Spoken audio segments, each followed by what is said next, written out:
புரட்சி தலைவர் எம்ஜிஆர் வந்து அன்னைக்கு அங்கே வந்துட்டார்.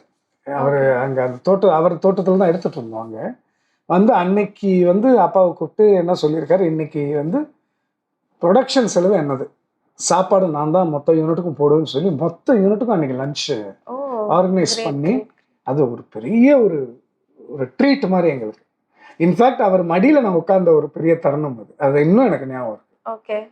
அப்போ கீழே விழுந்து ஏதோ அடிபட்டு காலில் பேண்டேட் ஏதோ போட்டிருந்தேன் போல, இங்கே வா அப்படின்னு கூப்பிட்டு தூக்கி மடியில் அவர் மடியில் உட்கார வச்சு என்ன அடி என்ன ஏதுன்னு பேசிட்டு சரி போய் சாப்பிட்டு போ அப்படின்னு அனுப்பிச்சி விட்டார். அது பெரிய அதெல்லாம் எனக்கு கிடைத்த ஒரு பெரிய கிஃப்ட். அது அப்பா மூலியமாக தான். ஏன்னா அப்பா ஒரு இயக்குனர் அப்படிங்கிற அந்த ஒரு மரியாதைக்காக தானே நமக்கு இதெல்லாமே கிடைக்குது. அதுவும் ஒரு அப்போ உள்ள சிஎம் அவர் புரட்சி தலைவர், அவர் மடியில் உட்கார்றதுங்கிறது எப்பா வாழ்க்கையில் பெரிய ஒரு பாக்கியம் அது. அவர் வந்து அதான் அதுக்கப்புறம் நான் வந்து கேள்விப்பட்ட விஷயம். ஏன்னா நான் சாப்பிட்டுட்டு அப்படியே அம்மா கூட கை கழுவுற இடத்துல வந்து நின்றுட்டு ஒவ்வொருத்தருக்கிட்டையும் கேட்டாராம், நல்லா சாப்பிட்டீங்களா, வயிறார சாப்பிட்டீங்களா, திருப்தியா சாப்பிட்டீங்களா. என்னங்க எப்பேற்பட்ட மனுஷன் அவர், பெரிய விஷயம் இல்லை. இல்லை அவர் பாட்டுக்கு ஓகே அரேஞ்ச் பண்ணிட்டு போயிடலாம்ல, இருந்து எல்லாரையும் கவனிச்சுட்டு தான் போனார்.